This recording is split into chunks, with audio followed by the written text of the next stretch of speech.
Hello நண்பர்களே, வணக்கம். நான் உங்கள் பிரியா. நம்ம இன்றைக்கி பார்க்க போகிற பதிவு என்ன அப்படின்னு பார்த்தீங்கன்னா, இன்றைக்கி சஷ்டி அன்னைக்கு முருகப்பெருமான் நம்மளோட வீட்டில் வந்திருந்தாங்க அப்படின்னா, நம்மளுக்கு என்னென்ன மாதிரியான அறிகுறிகள் மூலமாக தெரிஞ்சிருக்கும் அப்படிங்கிறத பற்றி தான் நம்ம இந்த பதிவில் பார்க்கலான்னு இருக்கோம். அதுக்கு முன்னாடி நீங்கள் இந்த பதிவு பார்க்கக்கூடிய முருக பக்தர்களாக இருந்தீங்க அப்படின்னா, ஓம் சரவணபவா போற்றிங்கிறத நம்மளோட கமெண்ட் பாக்ஸில் கமெண்டாக போஸ்ட் பண்ணுங்கள். மறக்காமல் நம்மளோட சேனலையும் சப்ஸ்கிரைப் பண்ணி வச்சுக்கோங்க. இது போல் முருகர் சம்பந்தமான பயனுள்ள தகவல்களை நீங்கள் பார்த்து தெரிந்து கொள்ள முடியும்.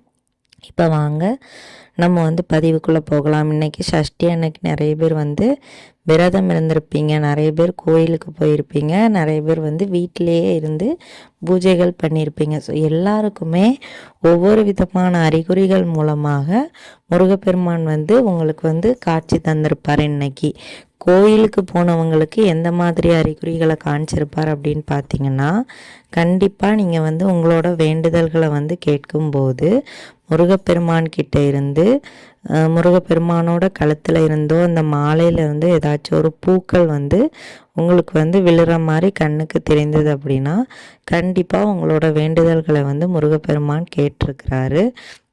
அதே மாதிரி உங்களோட கண்களுக்கும் அவர் தெரிஞ்சிருக்கிறாரு.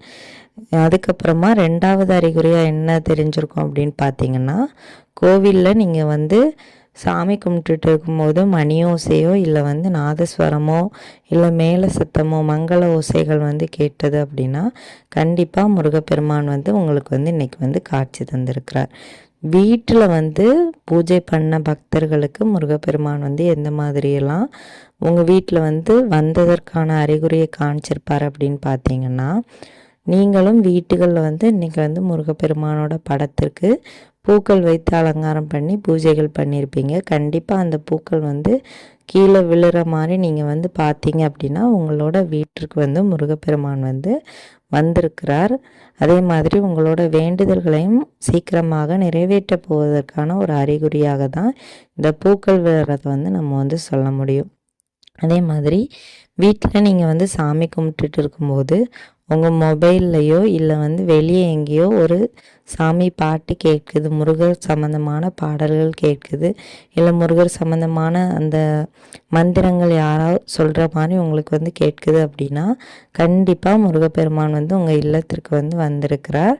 அதே மாதிரி உங்களோட வேண்டுதல்களையும் சீக்கிரமாக அவர் நிறைவேற்ற போவதற்கான அறிகுறி தான். அதே மாதிரி முருகப்பெருமான் உங்கள் கூடையே இருப்பதை உணர்த்துவதற்கான அறிகுறியும் தான். நம்மளை விட்டு அவர் எங்கேயுமே போக மாட்டார், நம்ம கூடையே தான் இருக்கிறாருங்கிறத நம்மளுக்கு உணர்த்துவதற்கான அறிகுறி தான் இது.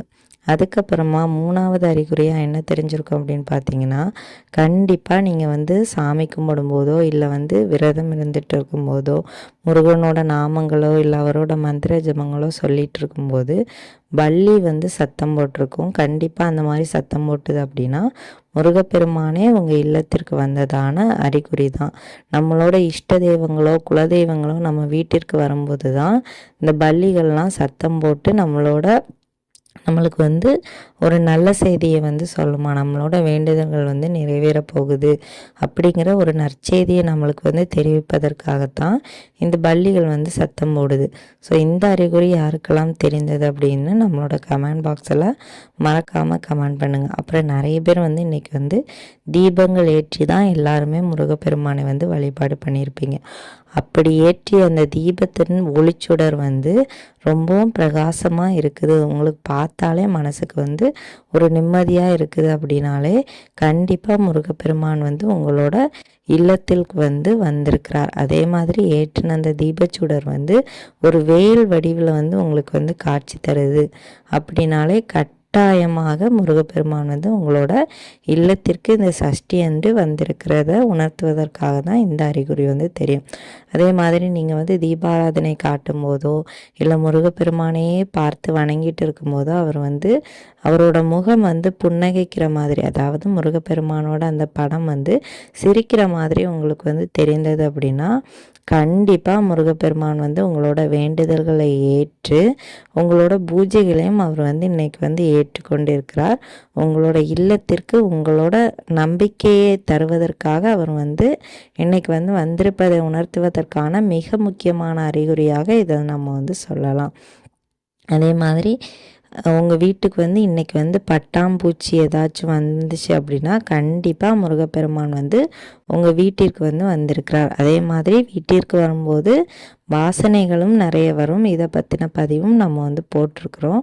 பன்னீர் வாசனை, பன்னீர் ரோஜா வாசனை, அப்புறம் வந்து சந்தன வாசனை, குங்கும வாசனை, இந்த மாதிரி வாசனைகள் வந்து உங்களுக்கு வந்து சும்மா வந்து தெரியுது. நீங்கள் சாமி கும்பிடும்போது நீங்கள் வந்து சந்தனம்லாம் யூஸ் பண்ணுவீங்க.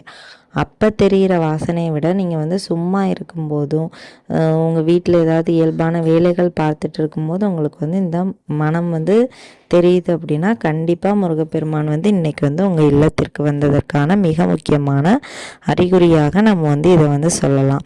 ஸோ உங்கள் வீட்டில் இன்றைக்கி எந்த மாதிரியான அறிகுறிகள் தெரிந்ததுங்கிறத நம்மளோட கமெண்ட் பாக்ஸில் கமெண்ட் பண்ணுங்கள். இதை பற்றின டவுட் ஏதாச்சும் இருந்துச்சுனாலும் அதையும் கேட்கறதுக்கு நீங்கள் வந்து தயங்காமல் கேட்கலாம். இந்த பதிவு வந்து கண்டிப்பாக ஒரு முருக பக்தர்களுக்கும் உபயோகமாக இருக்கும்னு நினைக்கிறேன். உபயோகமாக இருந்தது அப்படின்னா லைக் பண்ணிவிட்டு நம்மளோட சேனலையும் சப்ஸ்கிரைப் பண்ணி இந்த வீடியோ உங்கள் நண்பர்களுக்கும் ஷேர் பண்ணுங்கள். இந்த வீடியோவின் முழு பதிவை பார்த்த அனைத்து நண்பர்களுக்கும் மிக்க நன்றி.